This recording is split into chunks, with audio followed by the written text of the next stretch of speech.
तो अब तक हमने वाइटल फोर्स के कंसेप्ट को देखा। हमने होम्योपैथिक लॉ क्या होता है वो हमने देखा है। और हम एक ऐसे पॉइंट पर आए हैं जहां पर हमको ये समझ में आता है कि एक ऐसी मेडिसिन जो किसी प्रकार के सिम्टम्स को प्रोड्यूस कर सकने की क्षमता रखती हो, उसी मेडिसिन को जब उसी प्रकार के सिम्टम्स किसी डिजीज में दिखाई देते हैं, वो डिजीज का नाम कोई भी हो, तो उन सिम्टम्स को ये वाली मेडिसिन क्योर करने की क्षमता भी रखती है। तो ये हमने अब तक देखा है, समझा है। और एक जगह पर यह भी आया था पॉइंट, एक पॉइंट ये भी आया था कि हमारी जो ये सिमिलर्स का जो ये रिलेशन है, इसमें जो डिजीज पावर है,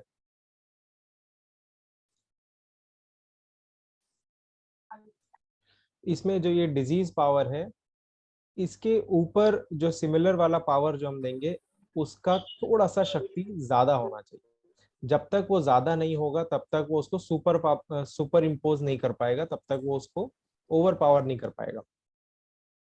तो उसी सिलसिले में हम अब आगे बढ़ रहे हैं और हम ये देख रहे हैं कि क्यों मेडिसिन्स ज्यादा शक्तिशाली होती हैं और क्यों वो रेगुलेट कर पाती हैं, क्यों वो डिजीज को ओवर पावर कर पाती हैं।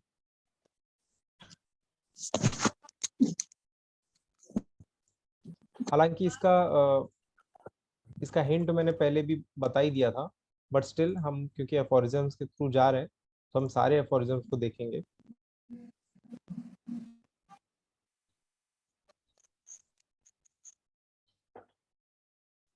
हमने पिछली बार 29 एफोरिज्म तक किया था, जहाँ पे हमने उसको समराइज किया था कि वाइटल फोर्स डायनामिक है, तो हमको डायनामिक मेडिसिन की जरूरत पड़ती है।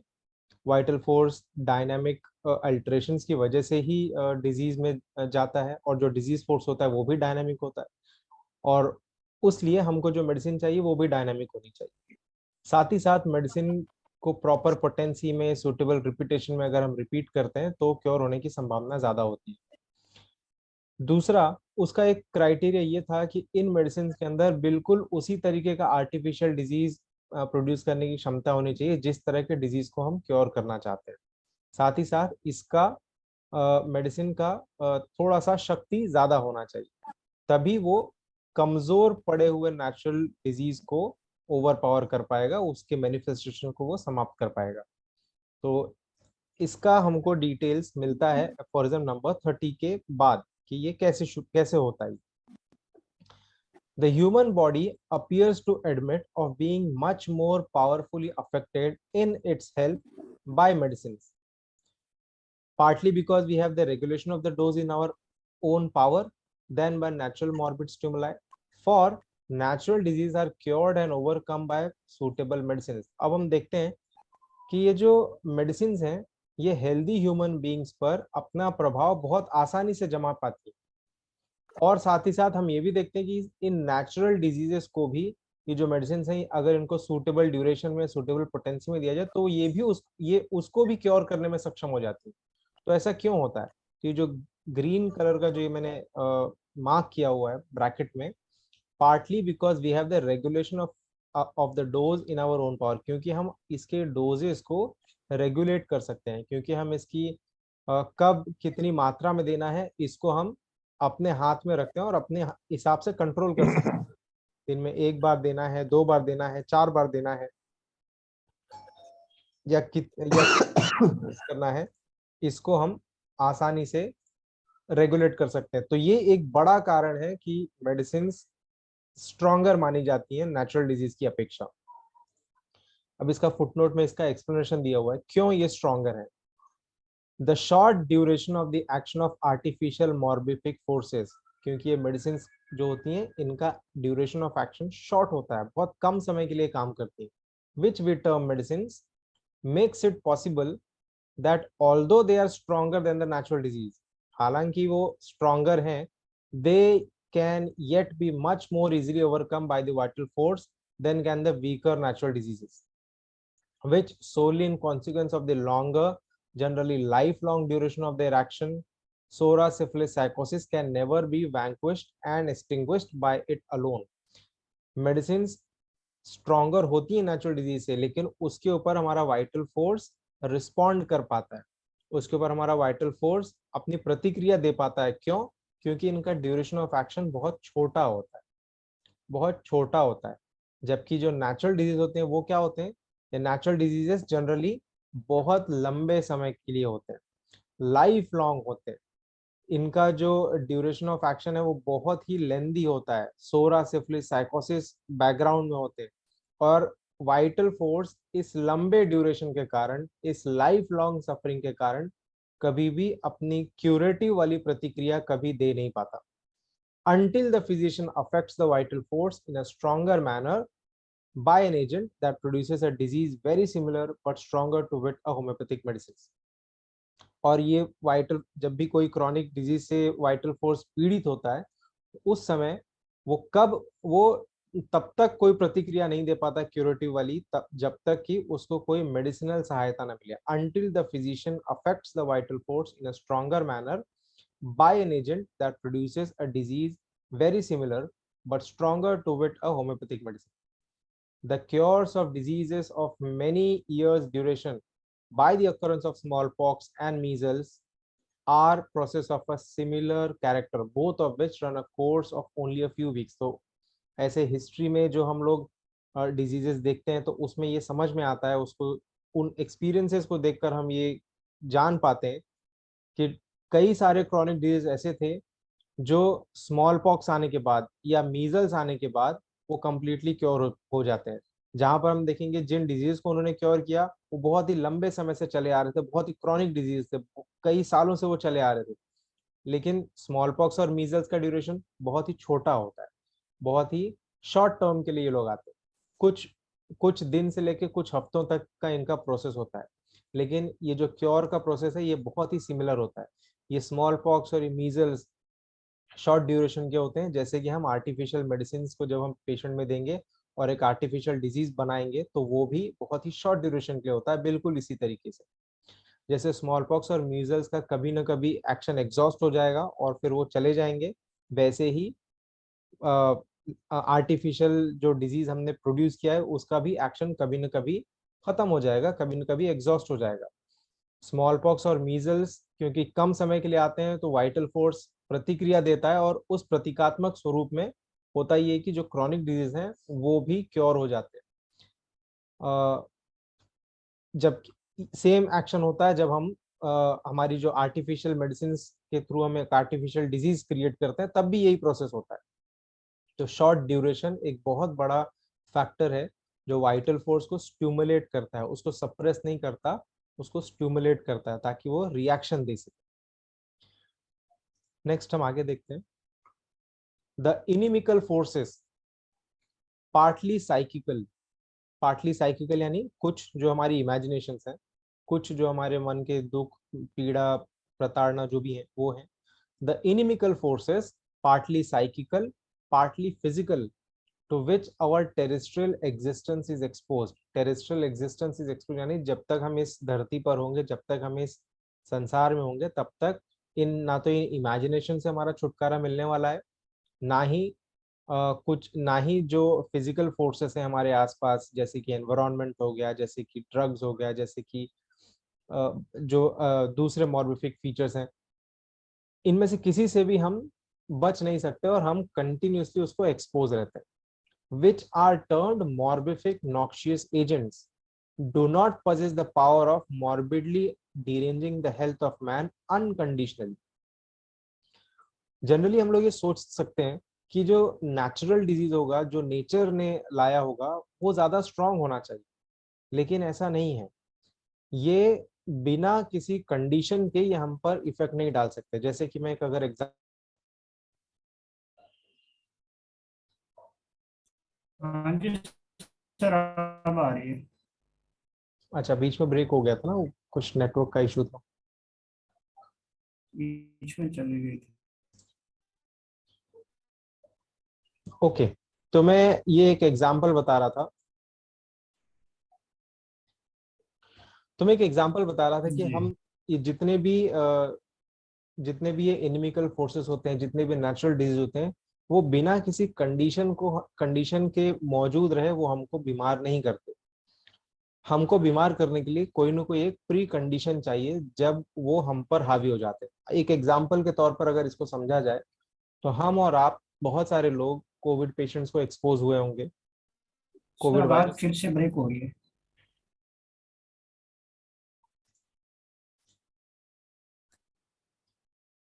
अभी ठीक है? जी अब ठीक है।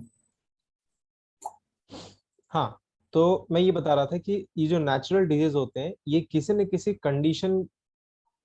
किसी कंडीशन में ही वो हम पर प्रभाव जमा सकते हैं। अनकंडीशनली वो कभी हमारे ऊपर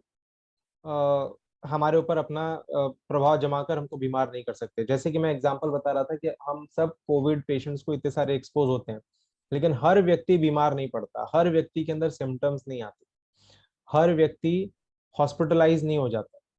कुछ ही लोग होते हैं जो बीमार पड़ जाते हैं। ये तो कोविड की बात है, आप ऐसे इन जनरल भी ले लें। अगर अगर एक ही फैमिली में 10 लोग हैं और उन 10ओं ने एक ही सोर्स से पानी पिया है या खाना खाया है, और कल को कोई व्यक्ति बीमार पड़ जाता है, तो शायद उनमें एक या दो लोग ही होंगे जो बीमार पड़ेंगे, सारे लोग बीमार नहीं पड़ेंगे। तो ये जो इनिमिकल फोर्सेस हैं, जो चाहे वो हमारी इमेजिनेशन से हो, चाहे वो हमारे किसी फिजिकल एग्जिस्टेंस की वजह से हो, जिनको कि हम मॉर्बिफिक नॉक्सियस एजेंट्स कहते हैं, इनके पास हमको मॉर्बिडली डिरेंज करने के लिए, यानी हमारे अंदर डिजीज प्रोड्यूस करने के लिए ऐसी शक्ति नहीं है कि वो अनकंडीशनली हमको बीमार कर पाए।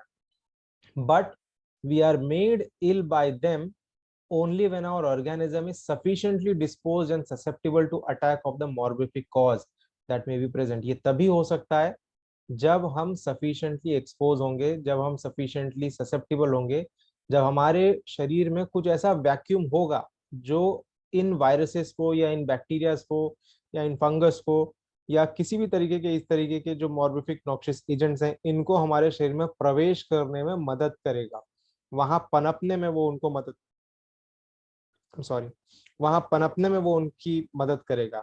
जब तक हमारे शरीर जब तक हमारा इम्यूनिटी स्ट्रांग है, तब तक पहली बात तो कोई भी इस तरीके का एजेंट हमारे शरीर में प्रवेश नहीं कर सर योर सकता। Sound is breaking again. आज कुछ नेटवर्क का इशू है, मतलब। No problem. तो जब तक हमारा इम्यूनिटी अच्छा रहेगा, तब तक कोई भी बैक्टीरिया, कोई भी वायरस या कोई भी एजेंट हमारे शरीर में प्रवेश नहीं कर सकता। अगर वो प्रवेश कर भी गया तो वो इजीली डिस्ट्रॉय कर दिया जाएगा हमारी इम्यून सिस्टम से।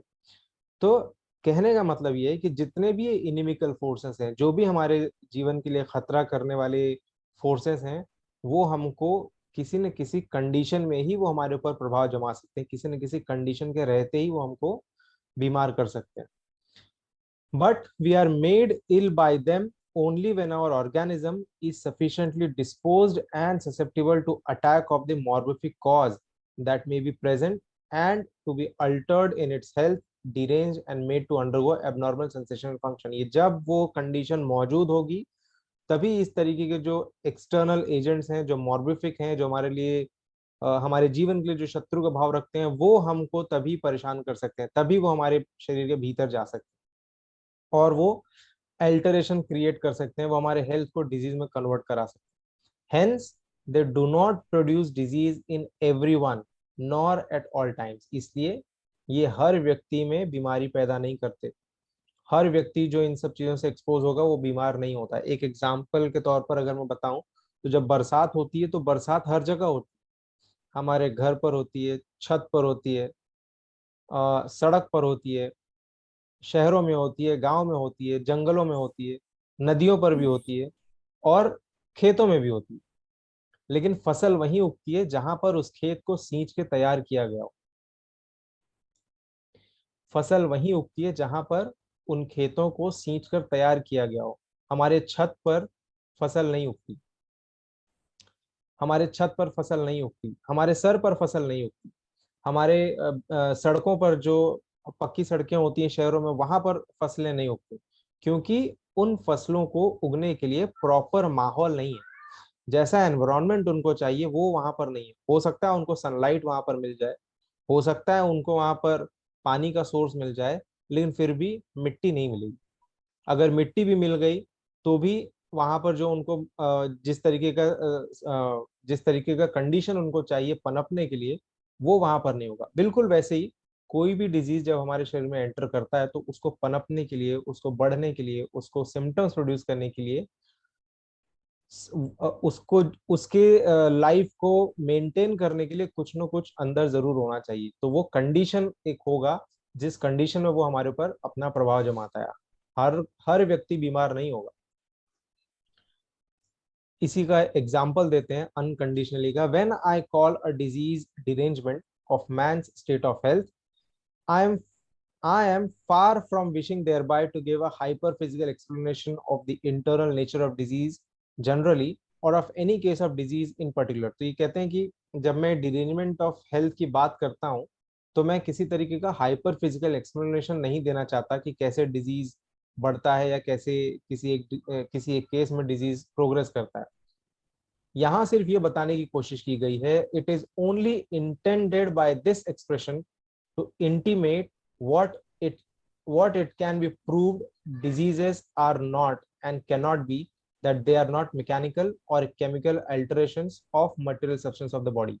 तो यहाँ पर बताने का उद्देश्य केवल इतना है कि डिजीजेस जो हैं वो कोई मैकेनिकल या केमिकल अल्टरेशन नहीं है, and not dependent on a material morphic substances, और ना ही वो किसी मटीरियल सब्सटेंस पर डिपेंडेंट है, but they are merely spirit like. लेकिन वो स्पिरिट। आ रही है सर? हाँ सर, हाँ सर। कुछ नेटवर्क का इशू है जिस वजह से बार बार डिस्कनेक्ट हो जा रही है। हाँ जी, हाँ जी। तो यहां तक बताने का मकसद केवल इतना है कि डिजीज जो है वो किसी बैक्टीरिया, किसी वायरस या किसी भी मैकेनिकल चीज की वजह से नहीं आती, ना ही वो किसी इस तरीके के मैकेनिकल चीजों पर वो डिपेंडेंट होता है, बल्कि डिजीज जो है वो एक डायनामिक स्टेट है। डायनामिक स्टेट किस चीज का? Dynamic derangement of the life. Health का जो अल्टर्ड स्टेट है, जो कि डायनामिक वाइटल फोर्स का अल्टरेशन है, जो कि एक किसी डायनामिक मॉर्बिफिक एजेंट से किया गया है, उस अल्टर्ड स्टेट ऑफ हेल्थ को डिजीज कहा जाता है, ना कि वो कोई मैकेनिकल चीज है। आगे देखते हैं। But it is quite otherwise with the artificial morbific agents which we term medicines। every real medicine namely acts all times under all circumstances on every living human being and produces in him its peculiar symptoms। तो हमने देखा कि disease जो है उसको एक condition चाहिए काम करने की, उसको प्रोग्रेस करने के लिए कुछ माहौल चाहिए जिस माहौल में वो पनप सके, जो माहौल उनके लिए फेवरेबल हो। लेकिन मेडिसिन मेडिसिन वैसी नहीं है। मेडिसिन हर समय काम करती हैं, हर व्यक्ति पर काम करती हैं, और किसी भी सरकमस्टेंस में वो काम करती हैं, फिर चाहे वो सर्दी का मौसम हो या गर्मी का मौसम। आप देखेंगे डिजीजेस की एक पेक्यूलर क्वालिटी होती है कि कुछ डिजीजेस सर्दी में आएंगे, कुछ गर्मी में आएंगे, कुछ बारिश के सीजन में आएंगे, तो कुछ किसी एक खास लोकेशन पर देखे जाते हैं, कुछ किसी दूसरे खास लोकेशन पर देखे जाते हैं। कुछ डिजीजेस जो हैं वो मार्शी एरियाज में आते हैं, तो कुछ डिजीज बहुत ही जहाँ रेगिस्तानी या ऐसे ड्राई मौसम होगा वहां पर आते हैं। तो इन सब को डिजीजेस को पनपने के लिए कुछ न कुछ सरकमस्टेंस चाहिए, जबकि मेडिसिन को ऐसा कुछ नहीं चाहिए। वो कभी भी काम कर सकते हैं, किसी भी परिस्थिति में वो काम करेंगे, हर व्यक्ति पर काम करेंगे। But it is quite otherwise with the artificial morbific agents which we term medicine. लेकिन मेडिसिन के लिए एकदम अलग है। डिजीजेस की तरह कंडीशन नहीं चाहिए उनको। Every real medicine namely acts at all times, वो हर समय काम कर सकता है, अंडर ऑल सर्कमस्टेंसेस काम कर सकता है, on every living human being काम कर सकता है, and produces in him it's peculiar symptom, और वो सिम्टम्स भी प्रोड्यूस करेगा वो, distinctly perceptible if the dose be large enough, so that evidently every living human organism is liable to be affected and as it were inoculated with the medicinal disease at all times and absolutely unconditionally, which as before said is by no means the case with the natural disease। तो इस हिसाब से हमारा जो medicine है वो जब किसी को दिया जाएगा तो वो हर मौसम में, हर समय, किसी भी सरकमस्टेंस में, किसी भी कंडीशन में वो काम करेगा, जो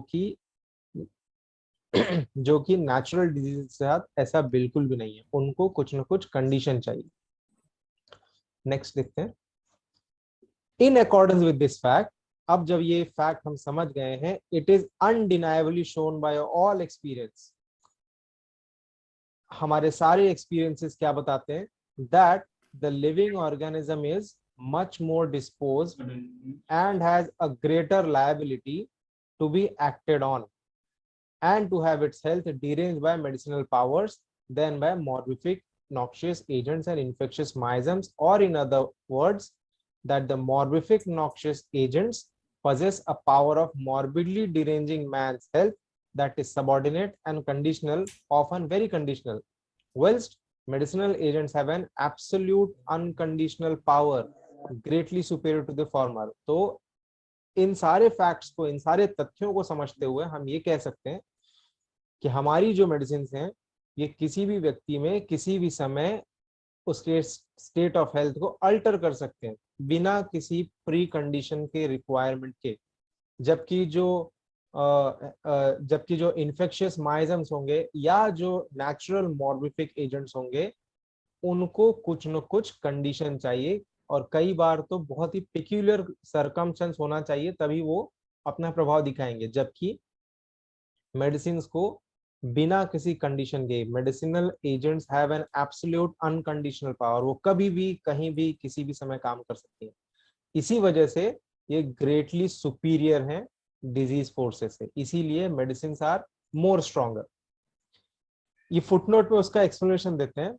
A striking fact in corroboration of this is that whilst previously to the year 1801, when the smooth scarlatina of Sydenham still occasionally prevailed epidemically among children, it attacked without exception all children who had escaped it in a former epidemic. तो ये जैसे अभी Covid चल रहा है वैसे ये 1801 में स्कारलेटिना का एक एपिडेमिक आया था, जिसमें इन्होंने ये ऑब्जर्व किया कि उन बच्चों को भी इसने अटैक किया था जो पहली लहर में या पहले वेव में बच गए। In a similar epidemic which I witnessed in कॉनिंग्सलटर,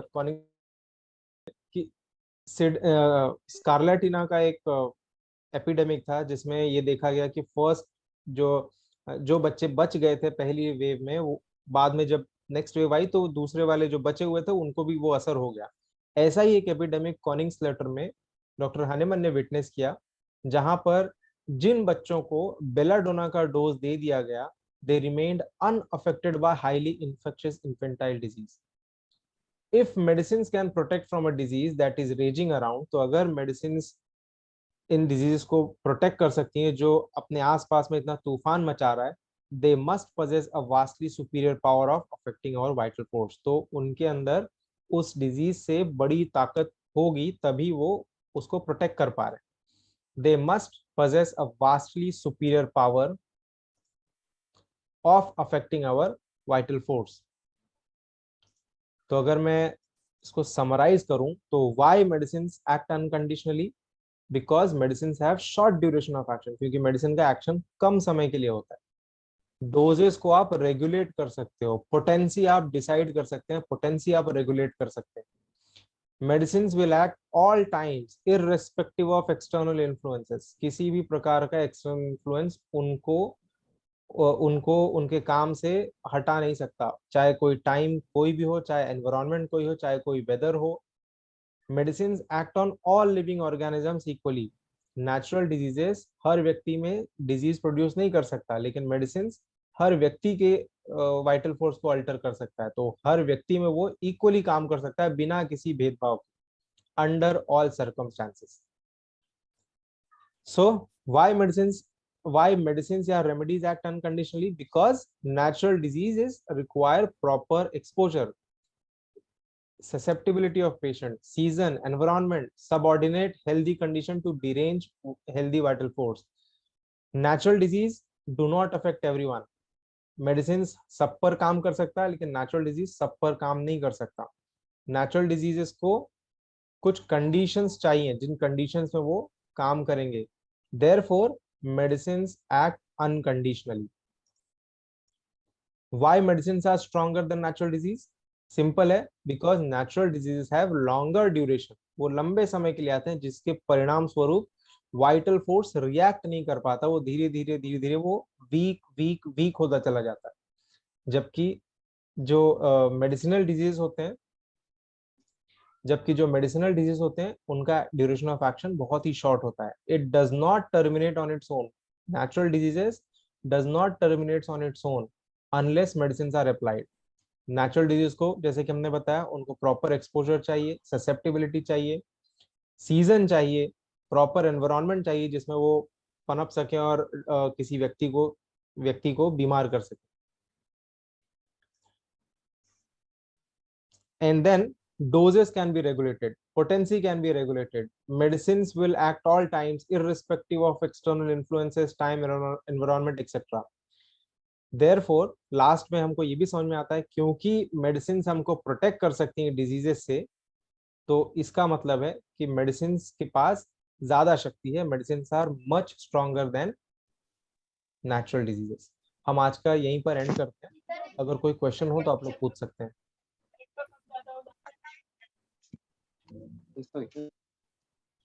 sir इसमें सोरा सिफिलिसिस और साइकोसिस का जिक्र आया, क्या इसका स्टडी अभी होगा, कुछ समझाएंगे या बाद में कुछ होगा? इसको अनम्यूट करेंगे तब जाके इसमें आता बताने को तो बता ही सकते हैं, लेकिन मेरा ये थोड़ा सुझाव सा होगा. बता। हाँ, मेरा ये सुझाव होगा कि इस तरह के जो टॉपिक्स हैं जैसे माइज्म हो गया, ससेप्टिबिलिटी होगा, ये एंड ऑफ द ऑर्गेनॉन. पहले एक बार आप ऑर्गेनॉन पढ़ लीजिए, उसके बाद उस टॉपिक्स को हम डिस्कस करेंगे. क्योंकि ये इतना डिफिकल्ट टॉपिक है कि अगर आप किसी को भी ये पूछेंगे तो आपको हर जगह पे अलग अलग एक्सप्लेनेशन मिलेगा. तो बेहतर है इसको सब जब पहले बेसिक्स हो जाए उसके बाद इस पर डिस्कस करें. बेसिकली अगर ऐसे समझना हो तो मैं बता सकता हूँ. सोरा, सिफिलिस, साइकोसिस, ये 3 माइजम्स हैं. माइजम्स का मतलब कुछ एक ऐसा कंडीशन जो हमारे शरीर के अंदर उसने हमारे शरीर को कमजोर कर रखा है. तो सोरा एक कंडीशन है, साइकोसिस एक कंडीशन है और सिफिलिस एक कंडीशन, जिसमें सोरा को माना गया है कि सबसे ज्यादा इन्फेक्शियस होता है. साइकोसिस और सिफिलिस ये उससे कम खतरनाक है. और दूसरी बात ये कि जो सोरा है वो बाय टच फैलता है, बाय असेक्सुअल रूट से फैलता है, जबकि साइकोसिस और सिफिलिस ये सेक्सुअल ट्रांसमिशन में आता है. इसके और ये बहुत बड़ा टॉपिक है. इस पे मैं अगर 2-3 महीना भी बात करूं तो भी ये माइजम कम पड़ जाएगा. फिलहाल के लिए बस इतना ही जानिए कि माइजम से एक ऐसी कंडीशन होते हैं जो आपके शरीर को भीतर से खोखला कर देते हैं, जो आपके शरीर को डिजीज के लिए प्रीडिस्पोज करते हैं. और कोई क्वेश्चन है किसी का? सर ये मेरे को एग्जैक्टली अपोजिट है हमारा। एलोपैथी जो कहता है वो पैथोजन से सारी डिजीज आती है, कह रहे पैथोजन से नहीं आती है ना? जी, या एलोपैथिक में. अल्टर्ड स्टेट हो जाती है जब तब आती है। हाँ, अब मुझे ये बताइए ना कि जैसे हमारे और आपके घर में आलू आता है, पहले आलू सड़ता है फिर कीड़े पड़ते हैं, या पहले कीड़े पड़ जाते हैं फिर आलू सड़ता है? पहले आलू सड़ता है। पहले आलू सड़ेगा, क्योंकि वहां पर उन कीड़ों को पनपने के लिए माहौल चाहिए. और वो माहौल कौन देता है? हमारे अंदर का जो ग्रीड होगा, हमारे अंदर का जो एंजाइटी होगा, हमारे अंदर का जो हमारी इमेजिनेशंस होंगी, जो हमारे अंदर का जेलिसी होगा, जो भी हमारे नेगेटिव इमोशंस होंगे, वो सब हमारे अंदर माहौल बनाते हैं. ठीक है. और कुछ हम जेनेटिक्स से लेकर आते हैं, कुछ हम अपने आसपास के माहौल से ग्रहण करते हैं, कुछ हमारा जो लाइफस्टाइल होता है वो हमको प्रीडिस्पोज करता है. तो सब सब लोग साथ में मिलकर हमको डिजीज करते हैं. अब जैसे कोविड का ही बात कर लें, तो जैसे कि हमने बताया कि कोविड के लिए ये लोग कहते हैं कि इसीलिए तो ये इनका एक बार कहते हैं कि हाइड्रोक्सीक्लोरोक्विन काम करेगा, फिर कहते हैं नहीं नहीं एजिथ्रोमाइसिन काम करेगा, फिर कहते हैं नहीं नहीं ये वाली काम करेगी, फिर कहते हैं नहीं नहीं डेक्सामेथासोन काम करेगा, फिर कहते हैं नहीं नहीं ये वाला काम करेगा, नहीं नहीं वो वाला काम करेगा, फिर D2G आएगा, G2G आएगा, पता नहीं क्या क्या आ जाएगा. लेकिन कोई परमानेंट ट्रीटमेंट नहीं है. उसी जगह पे आप होम्योपैथी देखिए, पहले भी आर्सेनिक, ब्रायनिया, जेल्सीमियम काम कर रहे थे, आज भी आर्सेनिक, ब्रायनिया, जेल्सीमियम काम कर रहे हैं. तो होम्योपैथिक मेडिसिन कभी चेंज नहीं होती, बिकॉज ये कंसेप्ट ही बहुत ही अलग है. वो बैक्टीरिया को मार कर या वायरस को मार करके सोचते हैं कि हमने हमने जंग जीत ली. आप वायरस को मार रहे हैं इसीलिए वो वायरस म्यूटेट कर रहा है. वो म्यूटेट कर रहा है इसलिए उसके इतने सारे वेरिएंट्स आ रहे हैं. प्रॉब्लम ये है कि अगर हम अपने आप को हेल्दी कर लें तो वायरस तो अपने आप ही खत्म हो जाएगा.